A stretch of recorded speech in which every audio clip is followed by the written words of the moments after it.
Maybe it'll work this time. Team.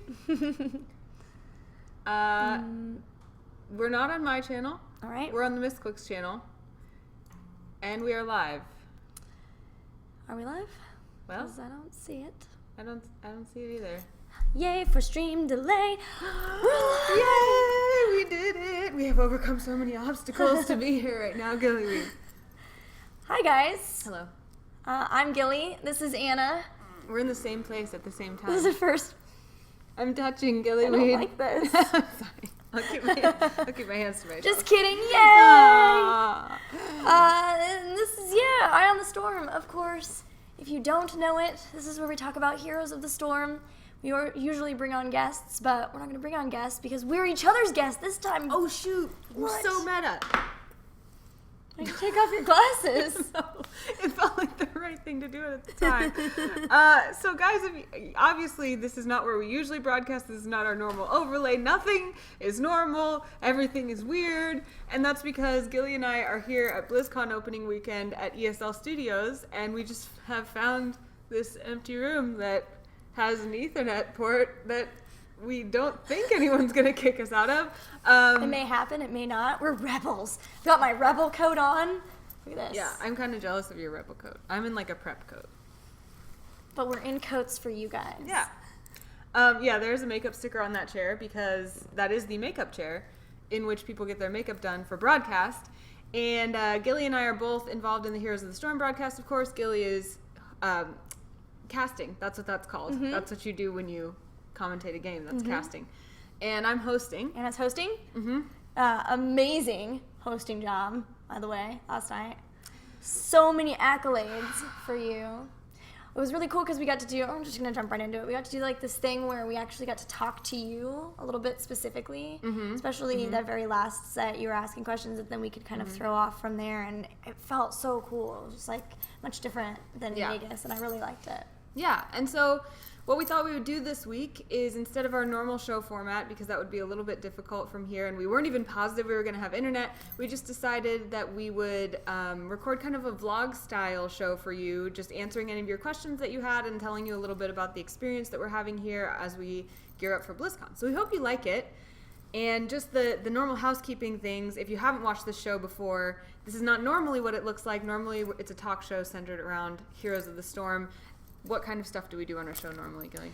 Well, normally we bring on a guest and we talk about different things happening in the Heroes of the Storm community and in the game, be it patches or different, community gossip maybe, or things that are happening just in the game in general, news-wise. We also play a game with our guest, a lot of times bringing on a build for heroes so that we can learn more about that hero specifically and how to play them maybe as well. And then we usually close it out with some fun things happening around the community. Mm-hmm. And this is on Misscliks, which is a channel that's devoted to uplifting and providing support for women in role model positions in geek and gaming culture. And these two women role models, you are correct, we are tired because we had a 12-hour broadcast day yesterday. Was it 12 hours? I am pretty sure 1:30. No, it was like 11 because we started at 1:30 and I think we wrapped at 12:30.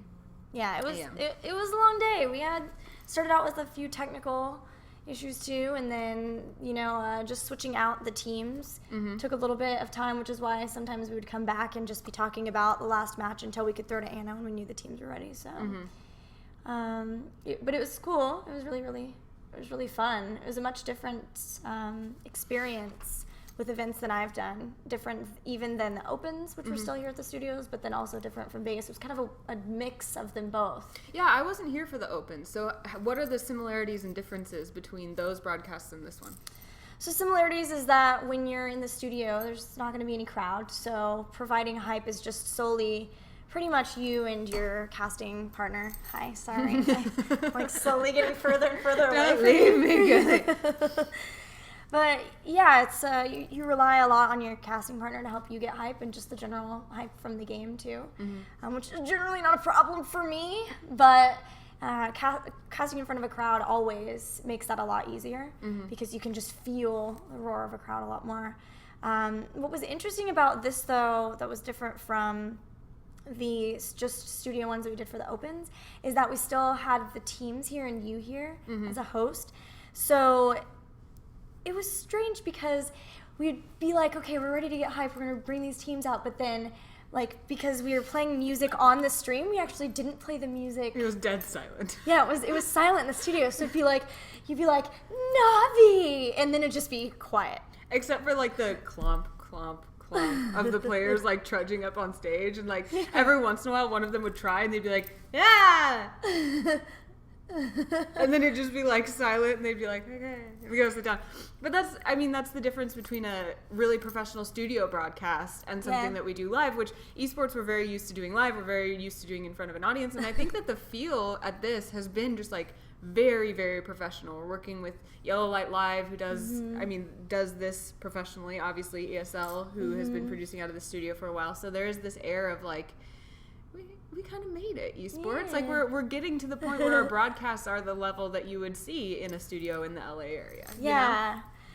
Yeah, it was pretty interesting. And another thing too is even when they're introducing the teams, a lot of times we would say the team name and then there'd be a video that would play and we would hear the audio and it'd be this cool kind of like, you know, awesome, get pumped, get hyped song.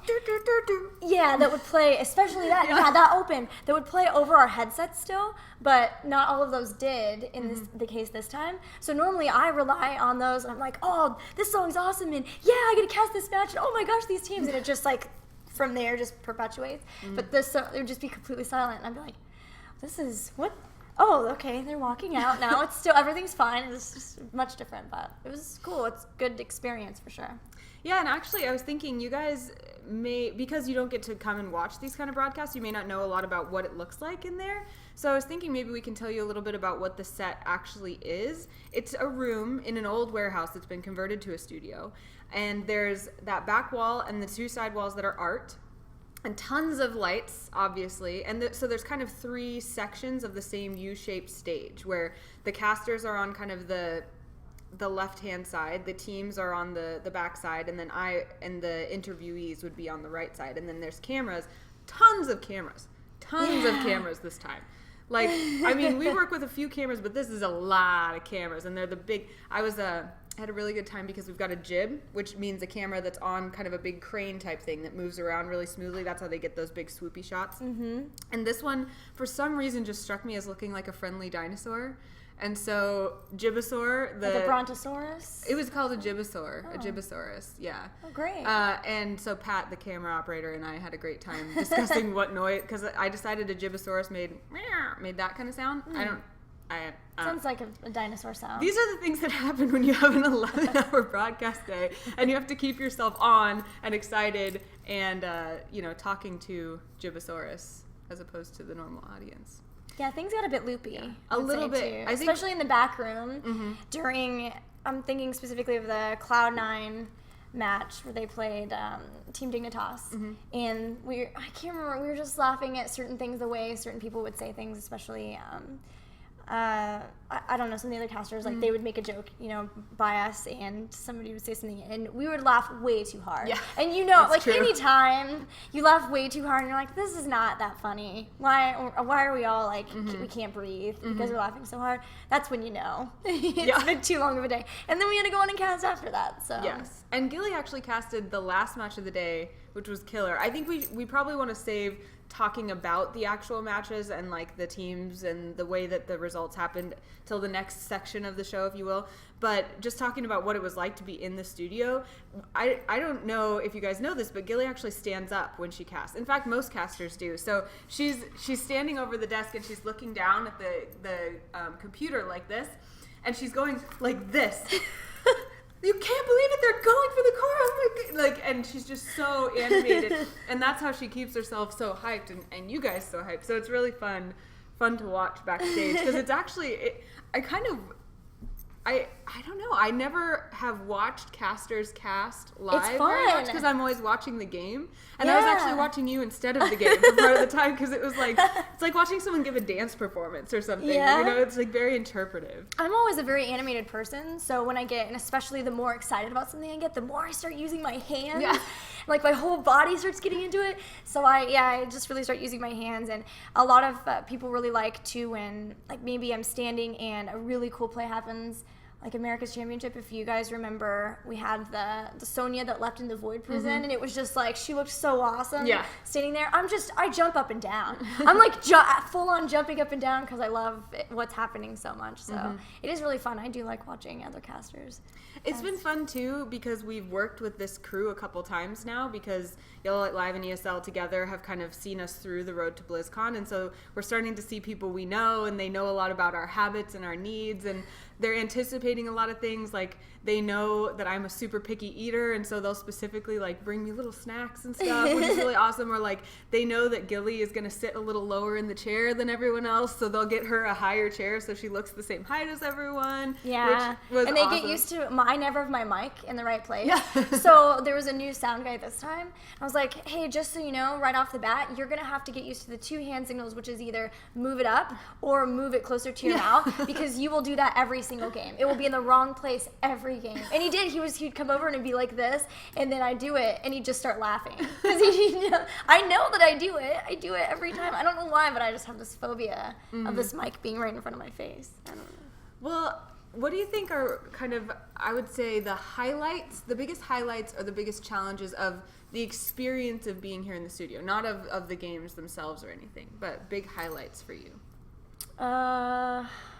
Like highlights, working with everybody. Yeah, I think working with this crew people, has the been really personalities, cool. yeah. Because I mean, these are all friends that we've met through esports. You know, like I've hung out with Grubby and Todd and Caleris and Babel before, but being all part of the same crew has been really fun because there's kind of bonds that form. Yeah, and especially coming from StarCraft, starting out in StarCraft, and like being a huge fan of Caleris and Grubby and Todd and their casting, and then to actually be on the same team as them, like a talent team, is amazing. Obviously, a highlight is being on the same talent team as you, because it was so much fun in Vegas, and it's been a blast to be on it too.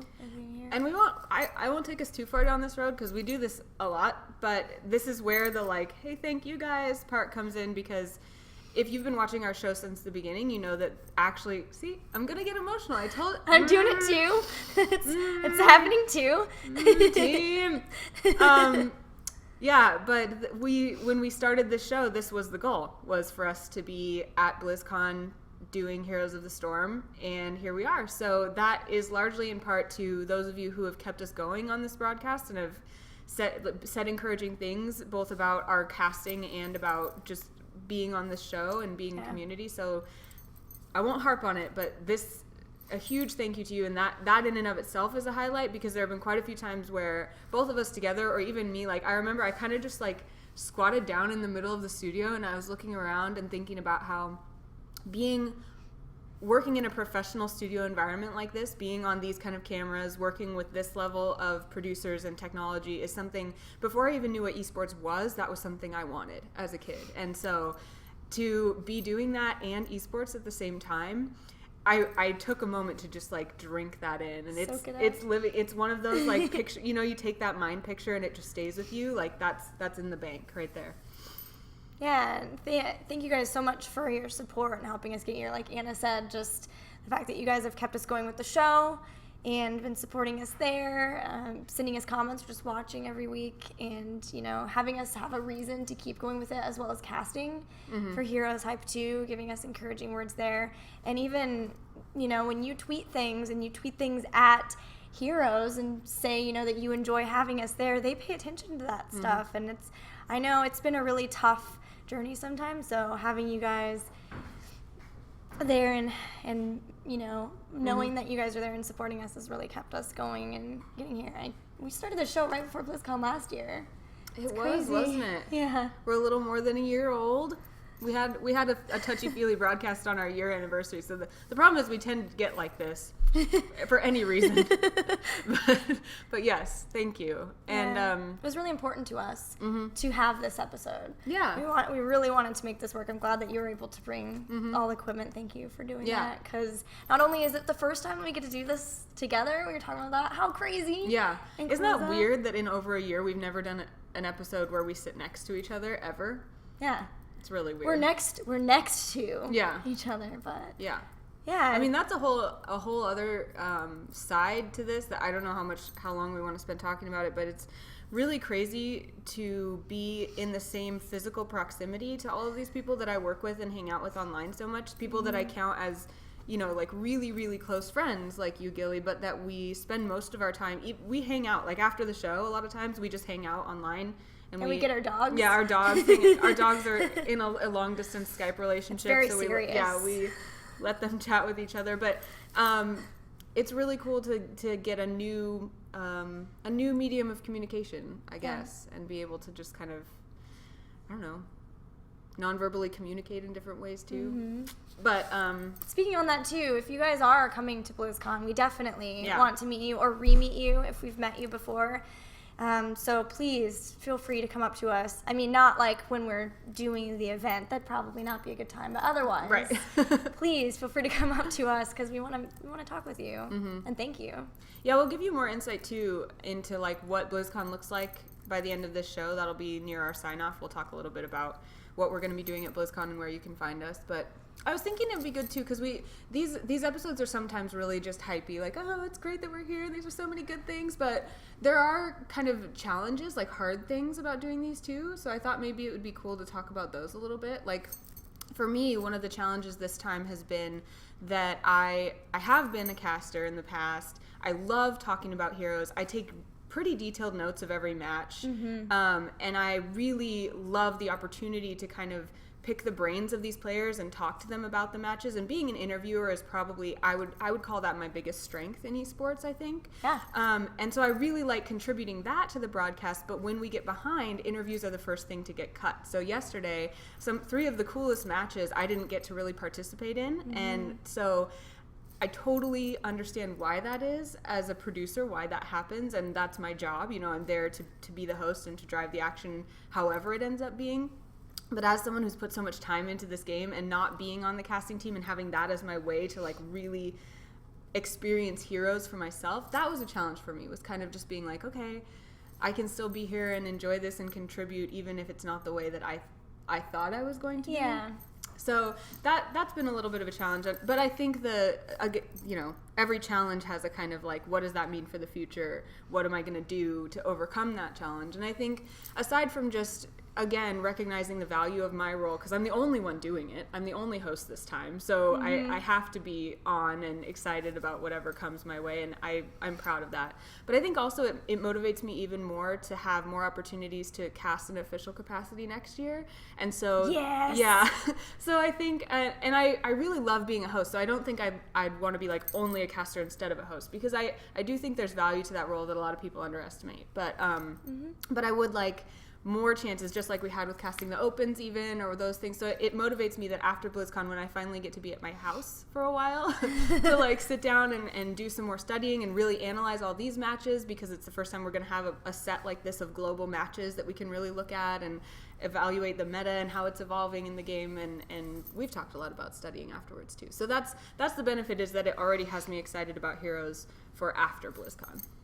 Well, that's good. Yeah. Because it's a lot of work put in, right? Yeah. And so I feel like it's either going to go two ways, where you put in a lot of work and you're like, I need a break, or you put in a lot of work and you see where it's going and you can see where it can continue to go, and you're like, I want to keep going. I want to keep doing this. So that's a good positive outcome. Plus, I like casting with you. Yeah, I know. So that would be fun too. I mean, I'm a little biased, but I think our chemistry as casters is pretty good. I mean, we've known each other for a while.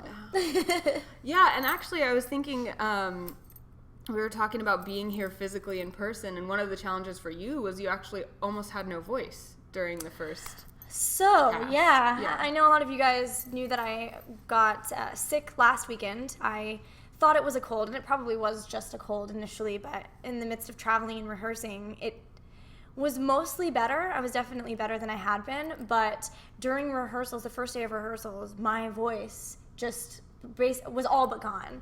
So it was really scary, because I was really scared that I was going to get matches cut. And I knew that I had the potential to cast Navi versus DK, and I was like, I'm not giving that up. Yeah. That's going to be so good, and it was. So Tuesday I went to the doctor and was able to get some antibiotics. I thought maybe I had like a sinus infection, and then also got some pills that were supposed to help with my throat. But I really had to stay off of, like, on vocal rest as much as possible, so I didn't really get to do much rehearsing other than kind of blocking, being at the desk, kind of talking a little bit with the other commentators that I was going to be on with, to just figure out, what we were going to start talking about during those times. But so that was definitely a difficulty. Mm-hmm. I would say another one that is one that we've talked about at length is just the idea in general of feeling outside of everyone else. Mm-hmm. It's something that I don't blame anybody else for. Mm-hmm. In terms of like the other commentators like on the team. They have been just from the beginning very welcoming to me. Mm-hmm. And more than pepping me up, telling me good job, helping me improve. They've been the most amazing team to work with, and bringing you in, of course, has only strengthened that. But just being, for the Opens initially, the only female at all, and then still the only female commentator, just sometimes I really have to tell myself, like, no, I belong here. I put the work into, even though it's like people who I've been watching commentate for a long time. And it's weird because I'm a fan of them, but at the same time, a colleague with them too. Mm-hmm. So it's something that Anna and I have talked about a lot. It's been, a difficult thing for me at nearly every event, but it definitely is getting easier. And of course, after it goes well, working with people it's really good, and seeing good comments, always makes me feel better about everything. So yeah, it's been nice to have you here. It's been nice to have you here too. Yeah, we obviously mentioned at the beginning of each show that this is a channel that's devoted to uplifting women role models in geek and gaming culture, and I think it's an important thing. We don't like to harp on the negatives or the difficulties of being the only woman in a lot of rooms in esports, but I guess I would say it's important for you to know that we both deal with that feeling, that kind of imposter syndrome of maybe I don't belong here, or maybe I didn't work hard enough. And so I guess I want you to know, if you think that we're doing a good job, that we feel the same way, so you must be doing a good job, if that makes any sense. You know what I mean? Because I wasn't even at the Opens, and I'm not even a commentator, and I'm one of two women, so I'm looking at you guys like, maybe they don't want to hang out with me, or maybe I don't deserve to give my thoughts on this game, because maybe I'm not one of the top analysts that are here to do that, and so... Yeah, we sat down at Vegas, and I was like, Anna, I know you know a lot about this game, so I want you to bring it. And actually, that's a really good point, is that I wasn't doing my job to the peak of my ability in Vegas because I thought...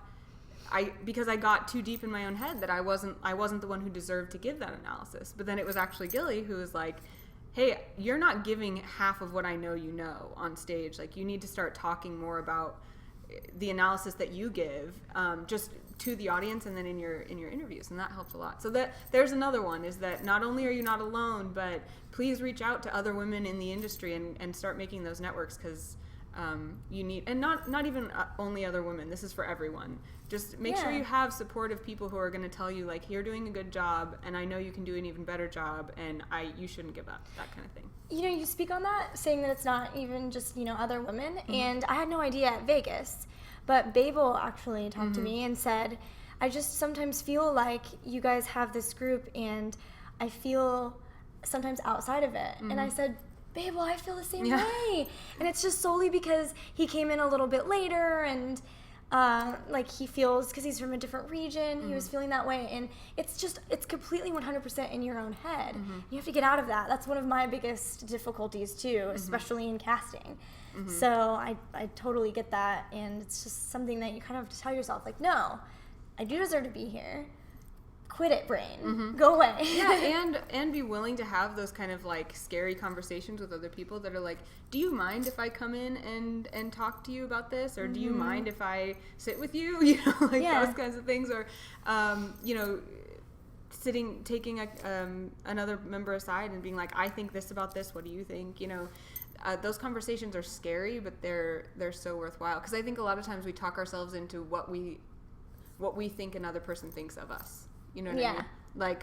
I Mind think, games. Yeah, I think that he really doesn't want to cast with me because he's giving me these vibes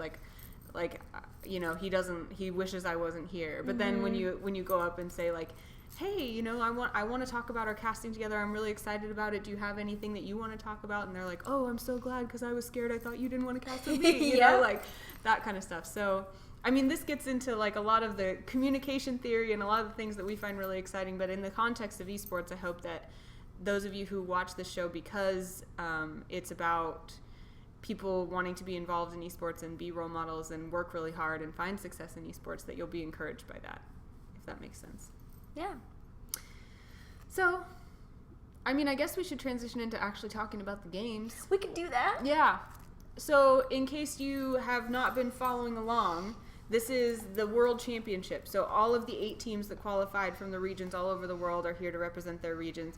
We've got Cloud9 and Tempo Storm from NA, which you're probably most familiar with because if you tuned into Misscliks, we casted a lot of the American Opens, so you saw those 2 teams a lot. Then there's Na'Vi and Dignitas from Europe. There is YL and Braveheart from China, which is an interesting story, actually, because Braveheart was actually the 3rd place team, but because of visa issues, they got to come. The 1st place team, unfortunately, had to not make it, but only 2 of them could get visas, and then 2 of, I think it was the 4th place team, right? EDG was 3 of the 4th place team. Yeah. So 3 of the 4th place team, 2 of the 3rd place team joined forces to represent China under the name Braveheart for China. And then we had GIA from Taiwan and Team DK from Korea. So all of them are here, and every single one of them played in our opening week broadcast yesterday. Yeah, but the nice thing was there were no elimination matches. Right. The way they could play it out was they got enough games that they needed to get done because Heroes of the Storm shares the stage with World of Warcraft. So they have to be able to schedule it. They can't do a full days of broadcast. And generally, with 8 teams playing, if you want to cast every single match, you have to have 2 full days.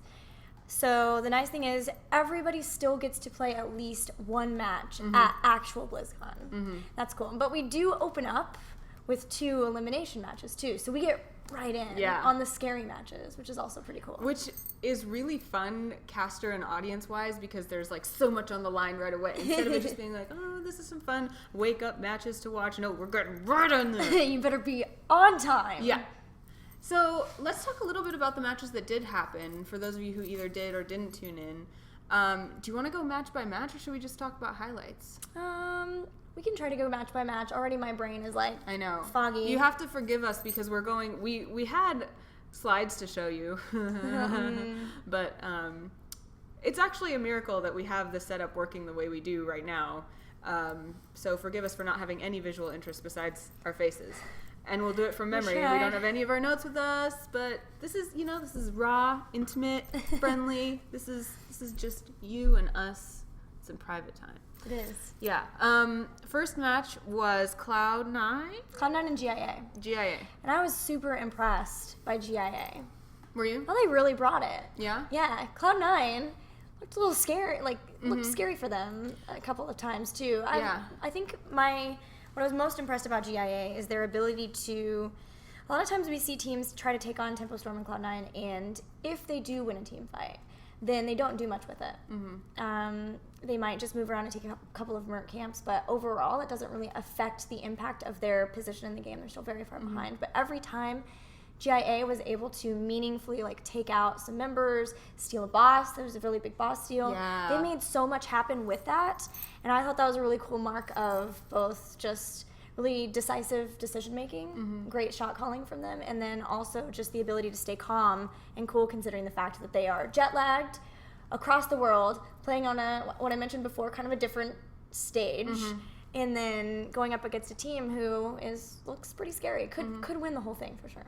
Yeah, I came into this with very few expectations in terms of the cross-region play because I just, like you were saying to me earlier, Gilly, it's like you can study the metas all you want, but until you actually see them against each other, it's only theory crafting, right? Yeah. So there's any manner of surprises that could happen. So it was a very pleasant surprise or outcome, I guess, that although that was, I think, a 2-0, it was not easy. It was not, because in most competitions, at least at the beginning stages, you'll see a few very decisive stomps, And there were some stompy games, but there were no stompy series, I don't think. This was really, they put up a really good fight, they were really good games, and just Cloud9 earned their spot in the top in that match, which I thought was really, really fun to watch.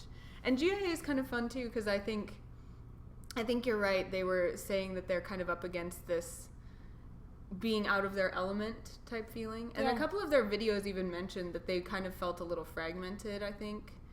Yeah. I feel like. So it'll be interesting to see what they pull together for BlizzCon. But if we're talking predictions, I don't feel like they're one of the strongest contenders. No, definitely not. I think looking at the teams from that group, only 2 teams make it out of each group, of course, and Cloud9's already made it out. Yeah. So looking at who we have left, we have Team Dignitas, we have YL, and then we have GIA. And so it'll be YL and GIA, pretty sure, who will be in one of the first elimination matches. And that could be, I think that's going to be potentially a very good series. And then I think even the next one, YL and Dignitas, had a pretty good, I'm trying to remember that series. It's so hard. It was just yesterday, and I'm like just desperate for my notes because I remember writing these things down because I knew I wouldn't remember them today. Yeah. But you always get foggy brain after events because it's just so draining to be at them, especially, and be on for that long of time. It and you takes a use couple up of all days. your adrenaline stores to make your brain sharper, and then the next Yeah. day everything's fuzzy. Sorry. But so yeah, definitely. Cloud9 I think it would. Yeah. It looks probably like Team Dignitas. So then the next match was. Let me see if I can remember. That was YL and Dignitas. It Because was. they just went down. Yeah. You're right. You're right. I'm so glad you Yay. remember. Yeah, it's fine. And then we switched over to Group B. And so, which one did we start with? Was it Na'Vi and Braveheart? I think it was Na'Vi and Braveheart. Yeah. I thought it was DK, but And Tempo Storm.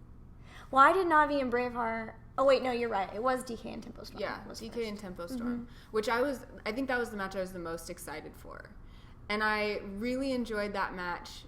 I was sad because, of course, my bias is towards NA teams, and a lot of us were talking about this. We mentioned how all of the commentators are from a StarCraft background, which was really refreshing because usually Gilly and I will preface something, well, of course, coming from a StarCraft background, I blah, blah, blah, but we're all from StarCraft backgrounds. So it was really cool to see things that way, and this is kind of unfair, but we've seen so many tournaments where nobody stands a chance against a Korean team. Nobody stands a chance. And so DK coming in, and then of course in their interview videos. Yeah, in their interview videos. And this is kind of it's kind of a Korean pro gamer thing because it's a good thing for the broadcast for them to be a little cocky and throw out some good trash talk. It was great. But they specifically said, we're not worried about any of these other teams. We think that all of the best competition was in Korea.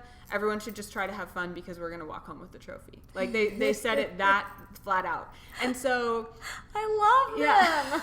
It was awesome. It was super awesome because it gives you something to play with in your mind as you watch the match. And so it was really cool then to see Tempo Storm give them such a run for their money because I was almost convinced that they just had this magical Korean mojo that was going to completely steamroll everybody. And I think maybe they were too. I feel like I watched them play a little sloppy because they thought it would be easier. Yeah, I think they definitely played overconfidently. Yeah. So it was 2-1. And the last game was... But we got to talk about that one for Tempo Storm. Because when they won it, and I think they showed... Well, yeah, they had to have shown because we got to see we were sitting in the back in the break room. And you showed this biggest grin on Dreadnought's face. That was amazing. And all of us, there's so many of us, were like, that makes us so happy. We got tears in our... I got a little teary-eyed for sure, just because, obviously there's been some issues with them, and Zoya talked about it on Town Hall Heroes, and then there's been some articles and just the difficulties for them as a team. But we still love them. We still want to root for them, and we want them to succeed because they're home team advantage, but also they've been working their butts off to be here. They kind of got slighted, not even slighted, but they just weren't invited because they were Blizzard was trying to build up, big names, big esports names for the Invitational last BlizzCon, and so Symbio wasn't there, and ever since then, they have been vying to get back to here. Yeah. So I really hope that kind of lit a fire underneath them. And I think all of them, regardless of kind of the challenges that you mentioned, feel really excited about playing on stage at BlizzCon because just playing on stage at BlizzCon is such an honor as a pro gamer in a Blizzard franchise, I feel like. So I think they're all really excited about that, and I think we saw a lot of people were kind of whispering symbiote's back. Symbiote's back. I see symbiote. And I think they found something in that game. So I'm excited. Who knows? Maybe the challenges they're facing are going to hold them back too much and we're not going to see too much more out of them. But just maybe we saw something that was like this spark that will at least just carry them to the end of this saga before whatever comes next. At the very least, I loved that they returned to the tempo style. Mm-hmm. The 3 back lines, including a Zeratul. We had Zeratul, right? But it was, a lot of times people talk about how Zeratul's kind of played like a ranged assassin because he goes in and out. But they really returned to the tempo style, and whether it was, I think you mentioned this, maybe threw off DK or just the fact that they felt so strong and feel so good and comfortable in that, and it maybe takes them back to a place where they were just rocking as a team. It was awesome to see. I was really excited. It like took me back. Yeah. It was neat. It was cool too because I allow myself to be convinced that the Americas region doesn't stand up against other regions in esports very easily. And so I was preparing myself emotionally, at least subconsciously, to come here and be like, our guys tried. They tried real hard. They didn't, You're so used to StarCraft. Yeah. And they're really, I mean, Cloud9 is very dominant looking, and Tempo Storm put up a great fight against one of the favorite teams, so they're doing really well. There's still definitely a chance. And then, of course, we haven't talked about the Na'Vi match yet. All right, we had Na'Vi versus Braveheart. It was the first one that I got to do commentary for. Although I will say I got to do the first time analyzing, which I had a blast with. That was really fun. I think you're really good at that. Thank I think you. You did a great job. It's really neat. I get to talk about drafting, which is one of my favorite things. And then I get to talk about one specific thing that was really excited me, which is another thing that I really enjoy doing. Heck yeah. But yeah, it was unfortunate, I think, for Braveheart to come in and have to face Na'Vi, who definitely looks like one of the strongest teams here, coming in and not having a lot of practice together. But I'm hopeful that they will still be in a good mindset and have a lot more time to practice with each other before BlizzCon now, and can maybe at least give us a really good show with Tempo Storm. It's hard for me to be like, well, hopefully they'll bring it back because they're up against Tempo Storm. Yeah, and I mean, we did talk a lot about that, like, pressure or lack thereof for them of, they are really, it sounds from the interviews we've done with them like they're really interested in representing their region. They really want to make their home proud. But also when you're part of this kind of patchwork team, there's a little bit of a, we'll just do our best. We'll do what we can because this team's been practicing together like 2 weeks. Yeah. They did say that they at least were online friends, so they knew each other, but he said something to the effect of, because we were able to talk to them and Babel translated, said something to the effect that they don't go out and get drinks together or something like that. So, well, maybe that's good. Maybe they're just professional colleagues, Yeah. So then the 2 last matches of the day were Probably the best. The big matches, the So winners' good. matches. And the first one was Cloud9 versus Team Foggy Dignitas. Brain. Team Dignitas. Yeah. Dignitas. Which was awesome. Good series. Any highlights from that series for you? I mean, the Dunk Train roar. That was so cool. You guys probably didn't hear or see that, but can you, describe it? So, it was a close series. It was a very close series. I'm pretty sure it was 2-1, right? I think so. It was just very close, and it was nail-biting for us sitting back in the break room because, again, a lot of us are from the North American region. But there were some Europeans sitting back there too, so it was kind of like a... Yeah, Todd was playing the European bias, and we were playing the North American bias. It was pretty fun.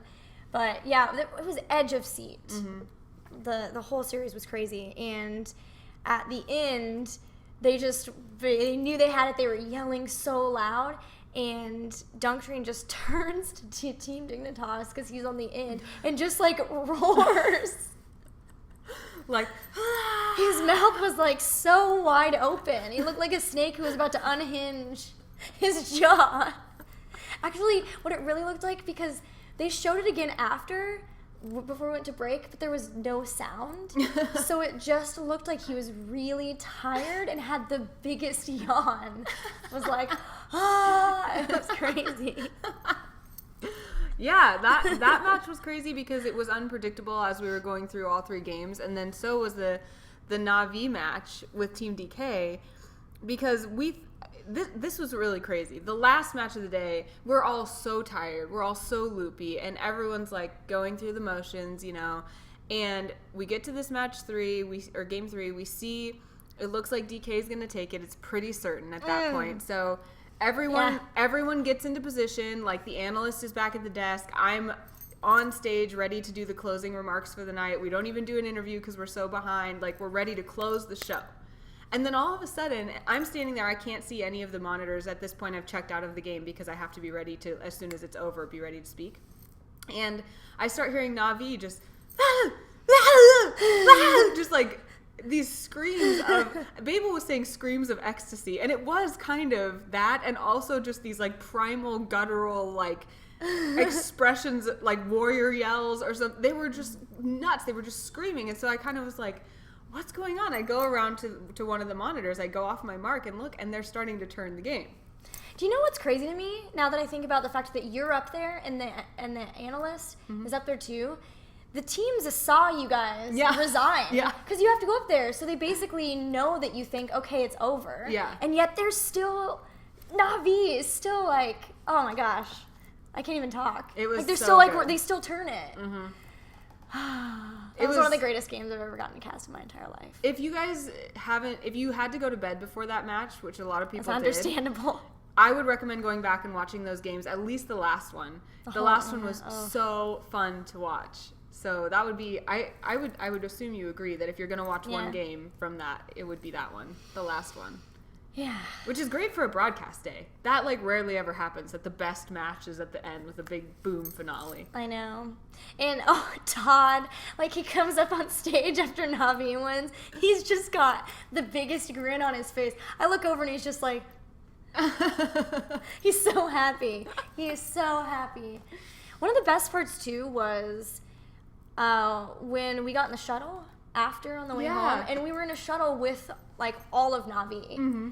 So we actually got to sit and talk to them about that match, and they said that what their mindset was, okay, just get to 10 and then we'll win a fight. And then they're like, okay, just get to 13 and we'll win a fight. Yeah. And then they're like, okay, just get to 16 and we'll win a fight. Yeah. And that's when things started to finally work. But man, they clawed their way back. It reminds me of, there was a game that I think you and I casted for Heroes Hype where all the keeps were down. Yes. On Dragonshire. Yes. And I don't even remember who it was, but was it Gaming Team Gaming? That sounds right. First Team Blaze. It was Wild Growth, maybe. Oh. It was Wild Growth. Yes. Yeah, all the keeps were down, and somehow they came back and they won it. Like, that is the kind of game that you want to cast, especially the last game of the day. Mm-hmm. So good. Ugh, that was great. Well, we could probably just geek out over those matches forever, but we'll probably, I assume, try to give you like some deeper analysis and highlights when we get home, when we don't have fuzzy brain and we have notes and everything. But we are still headed for lots more matches, so there's plenty more highlights to come, and we're going to BlizzCon, and we're actually here in Burbank/Anaheim for a few days before we go to BlizzCon and start doing rehearsals and get into that broadcast. But we wanted to tell you a little bit about what that's going to look like, so if you want to tune in or if you're going to be at BlizzCon, you can come hang out with us. Where should we start, the live event or the broadcast? So, what do you mean the broadcast? I guess live event, because there's not a whole lot to say about the broadcast, really. Oh, okay. So, we will be around because we'll be there for rehearsals. So, I know there's some things happening Thursday evening before BlizzCon. I will be the plan, I guess I should say this, to be at Calm Before the Storm. Initially, I was supposed to host it, and I was really looking forward to that. But with rehearsals, it's not possible that I can do both. But I'm still supposed to be there for like an autograph signing with Jake, I think. And that will be on, I think it's like at 10 p.m. at the Con Before the Storm / World of Podcast event. But we'll be around there. We also, I think, are looking at potentially another Heroes Hype meetup too. Mm-hmm. TGN Squadron at one point was talking about some sort of meetup. So we'll try to make whatever we can. Mm-hmm. But when it comes to the broadcast, we're looking at, because we mentioned sharing a stage with World of Warcraft, I believe it's the second half of Saturday, or Friday, and then the first half of Saturday. Mm-hmm. In fact, there is a schedule online that if one of the mods I see you, Desto. You've been linking us. I really appreciate that. If you maybe could throw the BlizzCon schedule in the chat if you see it somewhere.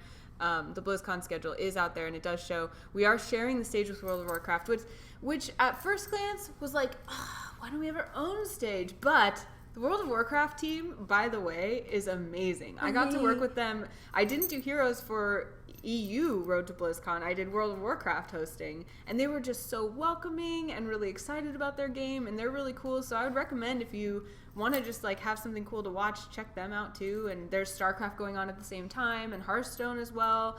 Can't wait to see the StarCraft stage. Yeah, the StarCraft stage is rumored to be the same stage as last time, but with improvements. Oh my and gosh, you guys how saw could you that improve stage. that? I know. Okay. It's amazing. So we'll be on stage, but all of that is to say that since we're sharing a stage, we're not going to be on stage all the time. So please do hang out with us on Twitter and things if you want to come say hi. We really love meeting all of you guys, and especially hearing that you watch the show. Any feedback you want to give or anything you want to say to us is totally welcome. And also, I know some of you ordered your Eye on the Storm t-shirts from our Teespring campaign. I don't have mine yet. I'm really nervous that I might not get mine in time. I'm hoping that it'll arrive tomorrow and my husband can bring it when he comes. But I hope that you'll wear yours. And if you can't come to BlizzCon, please tweet pictures at Misscliks of you in your Eye on the Storm shirts during BlizzCon and let us know you're wearing them, because we're really excited to see all you guys supporting. Yes! Please come hang out with us. It's going to be a good time. I cannot believe that BlizzCon is nearly upon us again. Yeah. And yeah, as far as when we'll be on for the schedule, I don't think that's quite out yet. So we'll make sure to try to. I'm really bad about tweeting when I'm about to cast, because I kind of get in the zone where I don't really want to be looking at social media. I really like to get last minute studying in, but we'll try to make sure. I really liked that you tweeted when I was up there. That made me happy. You just looked so awesome and professional, eh? Oh, thank you. Yeah, so I just did see that schedule. Thank you so much, Desto, for posting that. But Gilly was correct. We're starting at 4 p.m. on Friday with the Heroes broadcast, and we'll go till pretty late, depending on how long the games go. We didn't think our broadcast this time was going to go that late, because Heroes is usually a little bit more on the 2-0s side, but that was not the case here. Just attest to how amazing amazingly close in skill the teams are, and that is going to make for an awesome BlizzCon. Yes, so 4 to 10 on Friday, and then it looks like 9:45 until about 3. Our World Championship final will be at 3 p.m. Will end at 3 p.m. on Saturday. So we hope you see you guys there, and then outside of that, let us know, and we'll let you know if we're walking around. I do tweet during events, so I'll try to be Gilly's manager and tell you when she's out and about and where you might be able to find her. I'll make sure to look when I'm not, when I'm done with casting or something like that. It's always, I worry about, getting into my own head. Yeah. That's understandable. That pro gaming, commentating, on-stage performance in general, it's such a mental game. You have to do weird things to keep yourself mentally prepared, like wearing energy bracelets, like Gilly and I. Yeah, Anna let me borrow her energy bracelet. I was so happy. Which don't mean anything other than that they say energy on the tag, so... I don't know if it was that or the 1 cup of coffee and 3 Red Bulls that I drank throughout yesterday. 3 Red Bulls yesterday? It was a 12-hour broadcast, and I was on the second and the final match. I was so spread out. Are you okay? I drank a lot of water today. A lot. Did you see me consume water earlier? Yes. I sat down with Gilly for lunch. She had water with a straw, and she went, and I turned away and turned back, and it was done. I had to drink so much Red Bull. Yeah. Yeah. Well, that's that. So the review of what we talked about today was just our experience with the live broadcast at opening weekend. We talked about the games and some of the highlights there. Very esoterically, I don't know, out there. And then, of course, teased what's going on at BlizzCon. And I don't think it's likely. In fact, it's nearly a 0% chance we'll have a show next week. What do you think? Thursday night. Oh yeah. Because we're rehearsing. So we won't do that. But what we will bring you is lots and lots of pictures on Twitter And I think Misscliks will be retweeting those as well. So if you want to follow Misscliks on Twitter, you can keep up with us there. And then we always promise you that we're going to Periscope from events, and then we never do. So we might. It's the best I'm we going can to give do. you a 50-50 on that one. And if you nag us to do it, we will try to remember. I want to explain the Red Bulls really fast. Sure. I think Go it was ahead. 2. Okay. First of all, I was now worried. that I'm thinking, Three is a lot. I don't 2 think, is yeah. like a little bit. I just had one before each Gotcha, match, gotcha. and it was mainly because I don't usually drink that much caffeine, but it was mainly because I had been sick, and so the kind of the fuzzy brain syndrome was still in. Yeah, I think you performed remarkably. Thank you. Regardless, How many Red Bulls did you have? I had no Red Bulls. I do not drink Red Bull. If I were to drink an energy drink, it would of course be Monster Energy. But no, I can't have caffeine. Gilly knows that I can't have caffeine. She's teasing me. I actually just like the molecules in my body start vibrating so hard that I actually disintegrate. And then I have to spend a whole day reanimating myself. So it's not worth it. But anyway, that's pretty much it. This is, like I said, this is a vlog style episode. Let us know what you thought of that. I don't know that we'll do episodes like this in the future, but we got the opportunity this time, so maybe if we're at an event again, we might do something like this. If you let us know. Hopefully that we're you at like more it. events again together. Cool. I think you should just come live with me, is my answer to this. Just bring your husband and your dog. It's fine. Our dogs could be real life romance instead of over Skype. Our dogs are in love. But that's a story for another day, team. Yes. So, exciting news though for tonight for Misscliks. I am so stoked because recently we achieved our goal of having at least one show every day of the week, Monday through Friday. If you guys haven't checked out all of those shows, please do check them out. They're listed in the description here, but we've got an indie game show, a tabletop show that Gilly does, a Dungeons & Dragons live gameplay show, a show about making costumes and doing performing arts, this show, and we are adding a new show right after this show. So in the future, as soon as we're done, you'll have another show to watch if you like. It's called Gutsy, and it's a Let's Play horror game series with Lucy and Stephanie, two of our Stephanie Powell you've seen around. She's Misscliks in chat. You've talked to her a lot. It's her and Lucy, and she's going to be on camera this time, which is really exciting. So if you like to watch people be scared and tease them and play horror games along with people, it should be a really good time. So I hope you'll tune into them tonight. Usually we would feed right into them, but tonight, since we're ending early, it's going to be a little bit of a wait. But I hope you guys hang out on this channel, and it'll go live again pretty soon. That's so awesome. I'm glad it's them and not me. Yeah. I don't deal well with scary games. No. But regardless, you guys should definitely follow us here if you haven't before on Twitch, on Misscliks that is, as well as YouTube, Facebook, and Twitter, all at Misscliks, Misscliks. We'd really appreciate it. As far as you specifically, Anna, where can people find you? Well, right look there. at that. Right there. The That's ESL my Studios? name. Oh, okay. Right there. Is it? Yeah, right there. Oh. It says at Anna Prosser. Okay. At Anna Prosser. On Twitter, that's the best place. Everything goes through there. But I've also been trying to do Instagram a lot more lately, and all of my social media you can find at annaprosser.com, my website. And looking forward to streaming and stuff when I get home again. So What is home? there is a home. There is a home somewhere, Gillyweed. We've only been here since Sunday, right? And we have until after BlizzCon, Monday after BlizzCon. So Sunday, when we return streaming, you can find my stream at GillyweedSC2 as well as on Twitter, Facebook, and YouTube. I do a lot with TG in Squadron as well as my table flipping board games here, which is on Friday nights. And there will be an episode tomorrow, although I won't be on it. You can still hang out with Ogre Yonder and Gameface Killa and my cousin, Maggie. I don't even know if she has a handle. Yeah. Maggers. Maggers. We're going to go with Maggers. So you can check that out too. The best way to know where I'm going to be, though, is Twitter. I always make sure to tweet on there. I try to make sure on Facebook too, but it's not quite as often. So Twitter's definitely the way to find me. Mm-hmm. And, of course, you can find us on twitch.tv/BlizzHeroes on BlizzCon days, November 6th and 7th. You can see our faces and hear our words. I hope you will. And we hope we will see your digital faces and your words. Yes. And thank you again for being awesome and supporting us and helping us get here, whether it's by convincing heroes to have us here or by convincing us that we should be here. We love you very much. Thank you. Absolutely. Well, if you can't tell, we just don't want to leave you, so we're drawing this out. So, Bye! farewell. I love you. Bye.